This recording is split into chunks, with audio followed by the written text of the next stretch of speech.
တကယ်ကျွန်တော်မင်္ဂလာပါတနေ့ကိုမိနစ်ပိုင်းလောက်ကြော်ညာလေးတွေကြည့်ပေးရုံနဲ့ဒေါ်လာတွေရပြီးအကောင့်ဖွင့်တာနဲ့ဒေါ်လာ20ပါတန်းရမယ့် website အကြောင်းလေးရှင်းပြချင်ပါတယ်သူကတော့ခုလက်ရှိစင်ကာပူနိုင်ငံတွင်ရုံးနိုင်ထားပြီးဗီယက်နမ်နိုင်ငံမှာလည်းရုံးခွဲတွေဖွင့်ဖို့လုပ်နေပါတယ်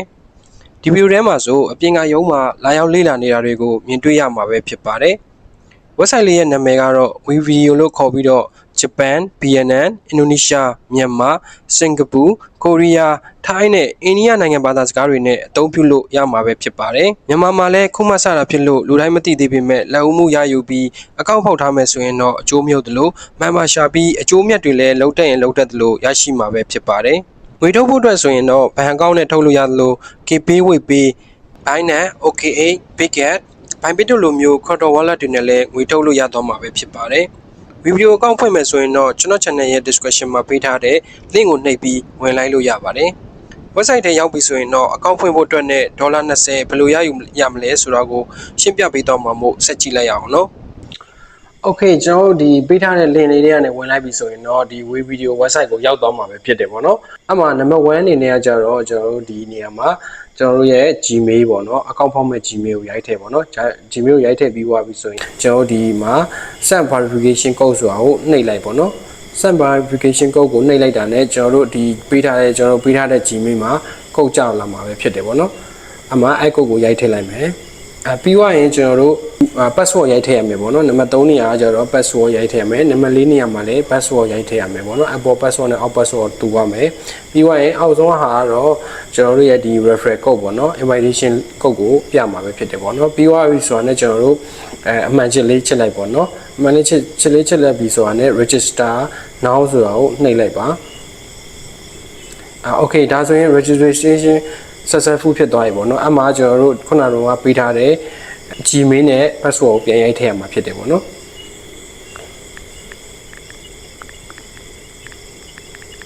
Okay ဒီမှာလဲ Gmail နဲ့ password ကိုရိုက်ထည့်ပြီးသွားပြီဆိုရင်ကျွန်တော်တို့ဒီအမှန်ချလေးချစ်မယ်ပေါ့နော် I have read and agree ဆိုတာလေးကိုအမှန်ချလေးချစ်ပြီးတာနဲ့ log in ဝင်လိုက်ပါပေါ့နော် Okay ကျွန်တော်ဒါပထမဦးဆုံးကျွန်တော်ဒီ website ထဲရောက်ပြီပေါ့နော်ကျွန်တော် log in ဝင်လိုက်လို့ website ထဲရောက်ပြီဆိုတာနဲ့ကျွန်တော်ဒေါ်လာ20ဘယ်လိုယူမလဲပေါ့နော်ဒေါ်လာ20ယူဖို့အတွက်ဆိုရင်တော့ကျွန်တော်တို့ဒီမှာကြော်ညာအသွားလာဝယ်ယူပါဆိုတဲ့နေရာလေးရှိရပေါ့နော်အစိမ်းရောင်လေးအဲ့ဒါလေးကိုနှိပ်လိုက်ပါနှိပ်လိုက်ပြီဆိုတော့ねဒီမှာကျွန်တော်တို့ဒီlevel 1 level 2ကနေ level 5တိရှိရပေါ့နော်အမှမအောက်ဆုံးမှာ0 level ပေါ့နော်0 level ဆိုတာကတော့ကျွန်တော်တို့ဒီအကောင့်ဖောက်လိုက်တာနဲ့ဒေါ်လာ20သူက free ပေးတာပဲဖြစ်တယ်ပေါ့နော်အဲ့ဒါလေးကိုချက်ချင်းဝယ်ယူပါဆိုတော့နှိပ်လိုက်ပါအမှကျွန်တော်တို့ဒေါ်လာ20ရပြီဆိုတာနဲ့ကျွန်တော်တို့ကဒီကြော်ညာကြည့်ဖို့အတွက်ဒေါ်လာ20နဲ့ဒါယူလိုက်တဲ့သဘောပေါ့နော်အမှကျွန်တော်နေ့စဉ်ကြော်ညာကြည့်ရှုပါဆိုတာက 0.8 အမှကျွန်တော်ကြော်ညာတစ်ခါကြည့်မယ်ဆိုရင် 0.8 WEV နေနဲ့ရရှိမှာပဲဖြစ်တယ်ပေါ့နော်အဲ့ဒါကိုကျွန်တော်တို့ယူလိုက်မယ်ဆိုရင်ကျွန်တော်တို့ဒီအကောင့်ဖောက်တော့က password ကို Gmail password မဟုတ်ပေါ့နော်အကောင့်ဖောက်တဲ့ password ပေါ့နော်အဲ့ password ကိုရိုက်ထည့်ပြီးရတယ်တင်ပြပါဦးနှိပ်လိုက်တာနဲ့ကျွန်တော်တို့ရဲ့ဒီဟိုမှာပေါ့နော်ဒီရယူရန်ကြံဆိုတဲ့နေရာမှာသူက20ဖြစ်သွားလိမ့်မယ်ပေါ့နော်ပြီးရင်ဒီမှာရယူပြီးဆိုတဲ့နေရာမှာက0ဖြစ်နေလိမ့်မယ်ပေါ့နော်ပြီးရင်ရယူနိုင်ဆိုတဲ့နေရာမှာတော့20ပဲပေါ့နော်ကျွန်တော်အကျိန်20ကြည့်လို့ရတယ်ဆိုတဲ့ဟာကိုသူကပြောထားတာပဲဖြစ်တယ်ပေါ့နော်အခုကျွန်တော်ကကြတော့ရယူရန်ကြံဆိုတဲ့နေရာမှာ7.6ဖြစ်နေတာဆိုတာကကျွန်တော်ကြော်ညာဝင်ကြည့်ထားလို့ပဲဖြစ်တယ်ပေါ့နော်ပြီးရင်ရယူပြီးဆိုတဲ့နေရာမှာလည်းကျွန်တော်ဒါ USD အနေနဲ့ WEV အနေနဲ့ကျွန်တော်2.4ပေါ့နော်2.4အနေနဲ့ဒါရနေတာပဲဖြစ်တယ်ပေါ့နော်အဲ့မှာကျွန်တော်တို့ကြော်ညာလေးကိုဘယ်လိုကြည့်မလဲပေါ့နော်ကြော်ညာလေးကိုဘယ်လိုကြည့်မလဲဆိုရင်တော့ကျွန်တော်ဒီအောက်ဆုံးကဒီမှာကြော်ညာဆိုတဲ့နေရာလေးကိုရှိရပေါ့နော်အဲ့ကြော်ညာဆိုတာလေးကိုနှိပ်လိုက်ပါကြော်ညာဆိုတာလေးကိုနှိပ်လိုက်ပြီးတော့မှအဲ့ဒါလေးကိုပလေးလိုက်ပေါ့နော်ပလေးလိုက်ပြီးဆိုတာနဲ့ကျွန်တော်တို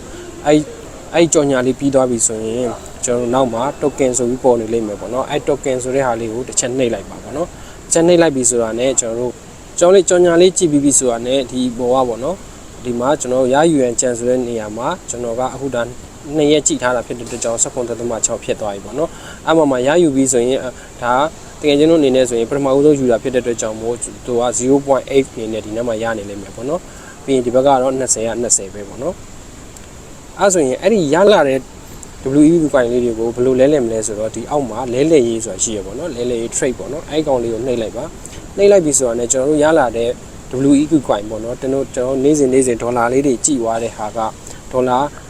20တို့ဒါ50တို့ဘာလို့ရလာပြီပေါ့နော် WEV ကိုင်နဲ့50လို့ရလာပြီဆိုရင်ကျွန်တော်ဒီမှာ အောက်က USDT အနေနဲ့ကျတော့$45အနေနဲ့ရမယ်ပေါ့နော်$45အနေနဲ့ရမယ်ဆိုတာကကျွန်တော်ပြောထားတာကဒီမှာပေါ့နော်အောက်ဆုံးမှာ3 pages ဆိုတဲ့နေရာမှာ1 USDT ကိုတော့1 WE coin အနေနဲ့ရတယ်ဆိုပေမဲ့သူက 10% ဝန်ဆောင်ကကောက်လိုက်တဲ့အတွက်ကြောင့်မို့ဒီ flat နှုန်းကကျတော့1 WE coin ကို 0.9 USDT အနေနဲ့ရနေမှာပေါ့နော်အဲ့တော့ကျွန်တော်တို့ဒေါ်လာ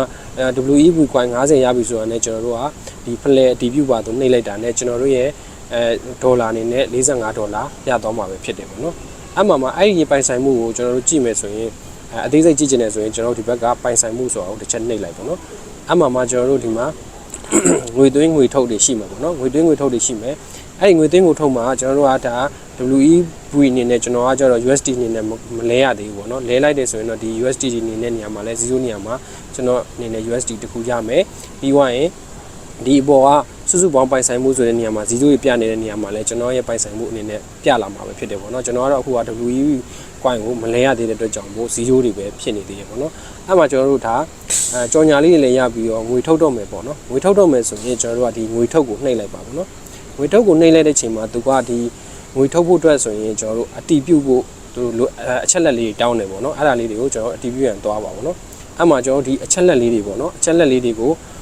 ုသူကအချက်လက်လေးတွေကိုဖြည့်ပေးရမယ်ပေါ့နော်အချက်လက်လေးဒီမှာအမည်ရဲ့နိုင်ငံသားဆိုရင်မြန်မာပေါ့နော်ဖုန်းနံပါတ်တစ်ခုရဲ့ပြီးလက်မှတ်ကတော့ကျွန်တော်တို့မှတ်ပုံတင်နံပါတ်ပေးရမယ်ပြီးရင်လက်မှတ်မှတ်ပုံတင်ရဲ့အရှိပိုင်းကိုဓာတ်ပုံယူပြီးတော့တင်ပြလိုက်ပေါ့နော်တင်ပြလိုက်ပြီဆိုတာနဲ့ကျွန်တော်တို့ကpanel verification အနေနဲ့ပြနေလိမ့်မယ်ပေါ့နော်အချိန်လေးအနည်းငယ်စောင့်လိုက်ပေါ့နော်တရက်ကြာရင်လည်းကြာဝင်ပေါ့နော်အဲ့ဒါတော့သူတို့အတီးပြုတ်ပြီးသွားတာနဲ့ကျွန်တော်တို့အတီးပြုတ်မပြုတ်ကြည့်ချင်တယ်ဆိုရင်တော့ကျွန်တော်တို့ဒီအောက်က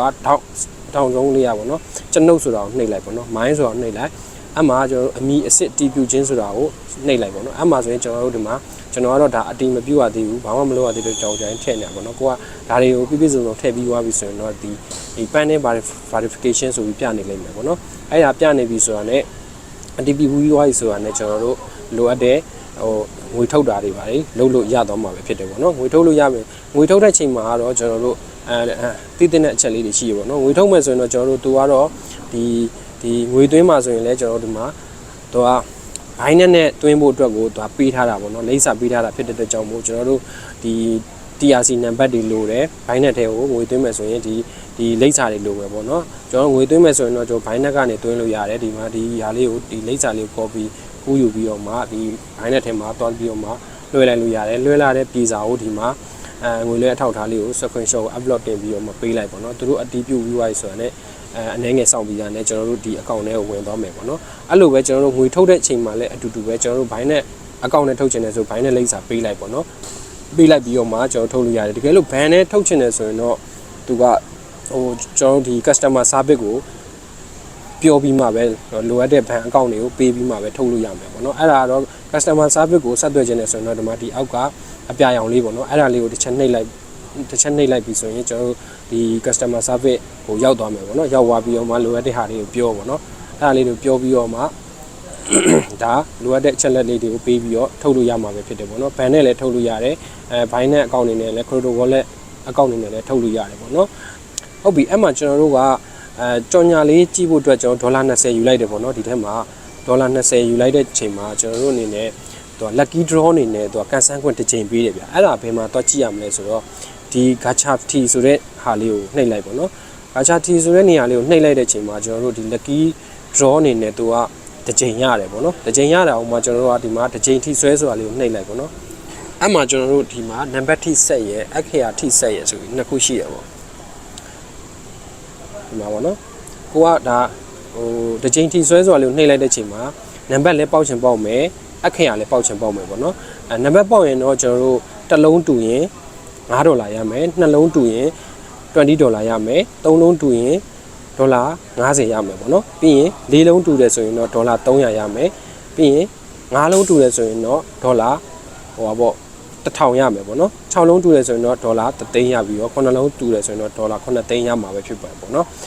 အခရာတူတယ်ဆိုရင်တော့သူတို့ကအခရာကတော့ကျွန်တော်တို့ကန်ဆန်းခွင့်တွေက5ချိန်လိုတယ်ပေါ့နော် iPhone ဆိုရင်1 2 3 4 5 6ချိန်လိုတယ်ပေါ့နော်အခရာလေးတွေ6လုံးပြည့်ပြီးတော့မှ iPhone ဆိုတာကဏ္ဍနဲ့အကုန်ပြည့်သွားရင်တော့ကျွန်တော်တို့ iPhone ဆိုတာရမှာပေါ့နော်အမှ iPhone iPad MacBook Mercedes ဒါတွေရှိရပေါ့နော်အမှတော့လိုအပ်တဲ့အခရာတွေတော့ပြည့်ဖို့လိုအပ်တယ်ပေါ့နော်အဲ့ဒါပြည့်မှာပဲထုတ်လို့ရမှာပေါ့နော်တကယ်လို့ နံပါတ်အနေနဲ့ပေါက်တဲ့ဆိုရင်တော့ကျွန်တော်တို့အဲ့လိုပဲတစ်လုံးတူရင်ဘယ်လောက်ရမယ်ပေါ့နော်နှလုံးတူဘယ်လောက်ရမယ်ဆိုပြီးတော့ရှိတယ်ပေါ့နော်ဒါလေးကတော့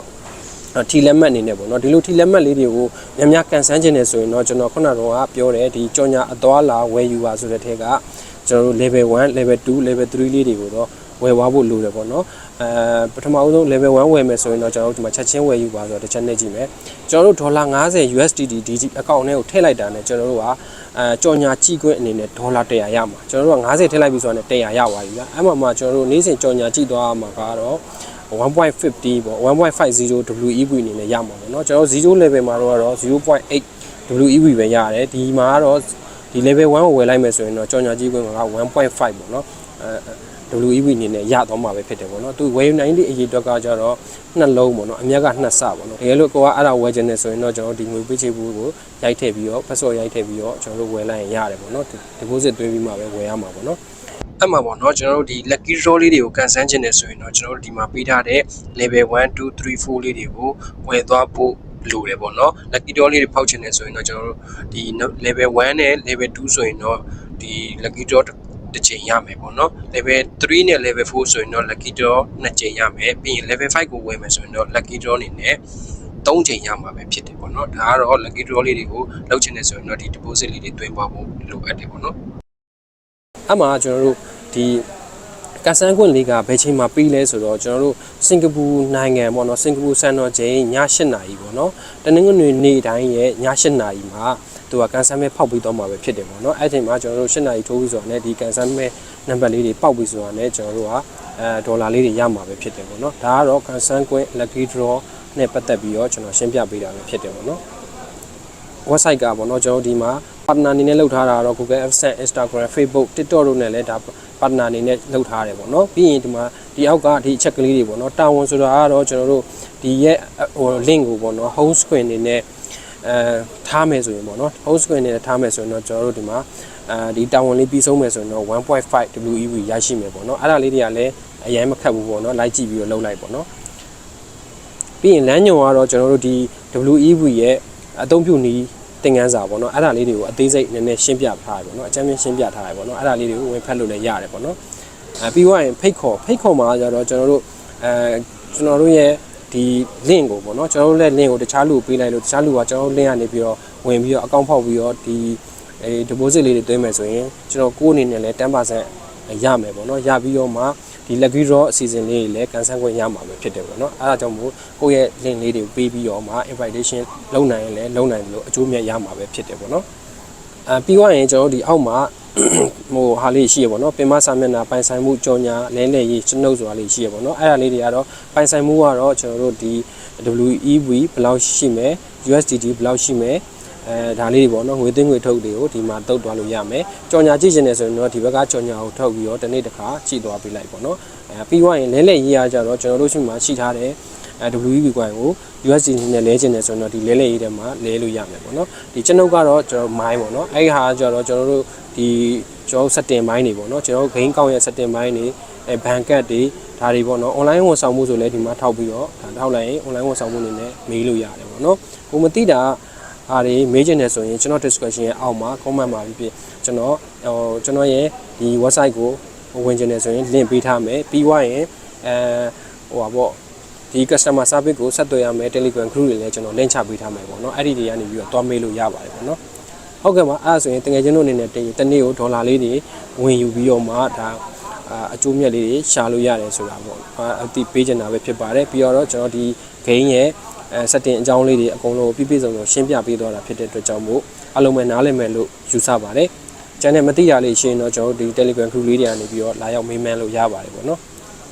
ဒီဗီဒီယိုလေးကတော့ဒီလောက်ပါပဲအားလုံးကိုကျေးဇူးတင်ပါတယ်